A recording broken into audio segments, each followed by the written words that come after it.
Well, welcome everyone. We have Coach Luke Strand with us this morning. Big series this weekend between a couple of ranked teams. Minnesota State has North Dakota 7:07 Friday and 6:07 Saturday.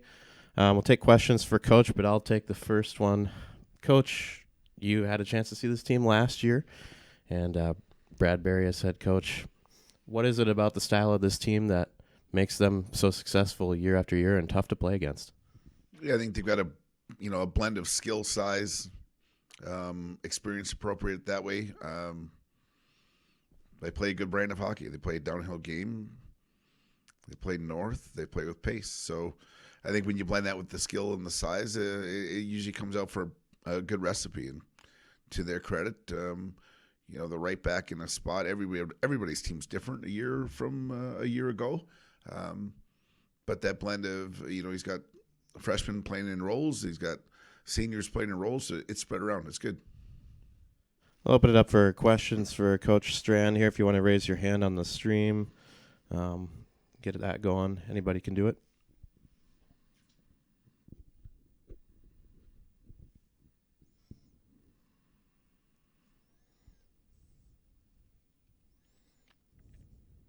Yeah, Brad. Look, I noticed Caden Bolson was out on Saturday. What's his status? Yeah, Bolt's out a little bit of an upper body. I I would say very doubtful for the weekend.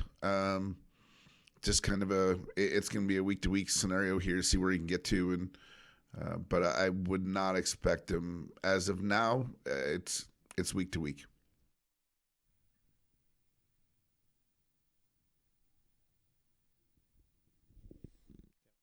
Coach, um, it's no secret that for you guys in both of your wins, both against Michigan and Merrimack, contributions from all four lines out in Michigan, and even last weekend on this win Saturday, getting that fourth line right away with Olsen and Kranick going, and they score right away. Obviously, that's the type of diversified scoring you are looking for. It's nice to get that early in the season. Yeah, I think it's a committee. I think the depth scoring is going to be important. I mean, there's probably no secret that 72's probably got a little bit of target on his back to be checked in that group. But you're hoping that everyone, by their contribution, can spread that around, and it's great when you can have a go-to scoring group or individual. But I just think if we can find our way, collectively have five-man offense and get that scoring from every line, then it just helps our group. Yeah, Kevin. In terms of a Friday night, I know it wasn't a great Friday last week. Obviously, a great Friday for you the first week.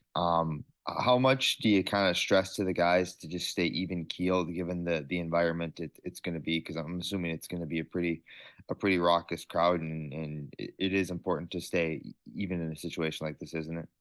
Yeah, I mean, I watching Friday. Everyone, I've heard so many people say like, "Oh, you weren't physical. You weren't the." We had the puck for so much of the game. At the same time, we didn't score. That didn't probably get everybody involved in the crowd the way it was. I did think we were tighter than we probably should have been for a home game, a home opener, anyways. But it's something we've got to go through, and I think you've got to learn. And the earlier you get it done and get that lesson under your belt, the better off we are. So we'll definitely be striving for a stronger Friday and a stronger beginning to a Friday.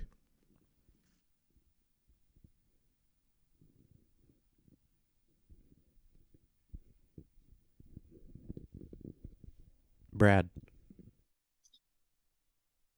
Luke, how'd you guys decide to move Stender to play as a center? That's a move you don't see too often. Yeah, Stendy's. I think his versatility. If being up your way, like he played a majority of his life as a forward, moved back to junior, in junior moved back to defense. It was a way for maybe us to get a little more depth out of our group. The number one reason and why is because Jacob Stender's a star human being and willing to do anything for our team. He can jump back and play defense. I have no question on that part. He's a good skater. He plays hard. I think he just gives a really good stable for, especially the way he gets around the ice. So, but it's him being that guy. He's a very selfless individual that has found a way to get a niche that to wherever we can put him in and need him in, he's jumped on top of it. Go ahead, Kevin. How excited are you for not only your players but the fans to have a program like this come into town and the environment, the game day environment, the environment it'll bring to the community? How excited are you to give everyone surrounding the program that? Yeah, I mean, the no secret Nodak travels well, and they've got a storied, whole as a university there with the hockey program. So it'll be exciting for our guys. Obviously, the community is going to embrace it. You turn back the page to WCHA days. You turn back the page to rivalry time, and we haven't seen a lot of each other. I think 19 before last year was the last time. But to get them to town, everyone wants to see good hockey games, and I think when you start to add up teams from the West that will play hard and compete against one another, it'll be a great atmosphere and fun for entertainment for the fans.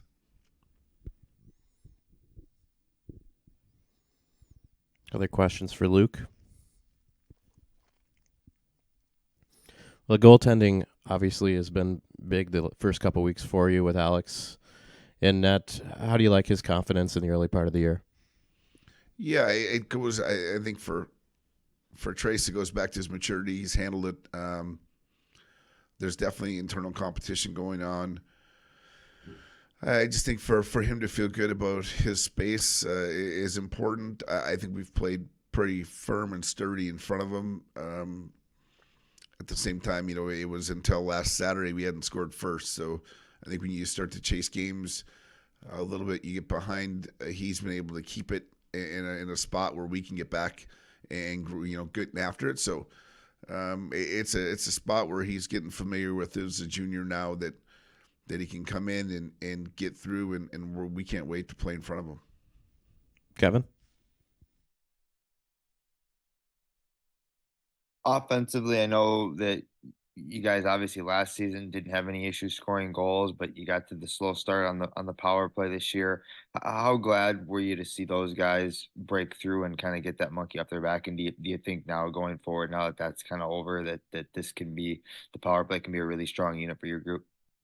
Yeah, I mean, when you don't score, you grip it. When you don't score, you probably think pass when you can shoot, and you think shoot when you should pass. And I think they're a little bit, that probably got a little monkey off the back, to your point. If they weren't getting chances, I think I'd be worried, but that wasn't the scenario either. So just showing growth. I mean, getting the guys on the right seat on the bus is a huge piece, and power play is no different when you've got a lot of our power play a year ago drove through 6, and 6 and 21. Souter and Morton drove our power play. Well, they're both gone. So I think for us to solidify where that fits in for everybody is becoming just an easier, as we get going here, it's just becoming an easier path. The Saturday success is carried over largely from last year. What is it about the mindset of the guys on Saturday that makes them so effective? Because usually that's the tougher of the two games. It's one of those things. I think as a coach, it's probably on me. I don't really enjoy climbing down their throat on a Friday, but to respond to something that's when you've already been punched in the mouth is not hard to do. So it's just got to be our group, and it's got to be just the leadership group about coming around to it. And again, I think if you polled the hockey people that were around the game, we didn't win on Friday. I don't think we liked our overall delivery to our game on Friday. If you let us have the puck that much, I don't think we're going to lose too many either. Scotty? Coach, I thought Luigi really stood out on Saturday night, especially in the face-off circle. Talk about his adaptation to Minnesota State and how that's going. Yeah, Lou's done a good job. I think he's just he's growing up. I think it was neat. His family was in town. They got a chance to see him play and be around and see the whole scenario. All of the guys that came in, it is something new. It's something first for them. I think their peers have done a good job of getting them acclimated, but they still got to go do the job. Luigi, for me, has gotten better every single game. He's found the back of the net, but his overall game, to your point, whether it be the dot or just in his tracking and sorting and getting some things done to start him back on offense quicker, has just really, really improved. And he's put himself in some pretty good offensive looks thus far. Any other questions for Coach Strand? Brad, are you making the trip? I think he is. All right. Well, appreciate the time, Coach, and best of luck this weekend. Thank you.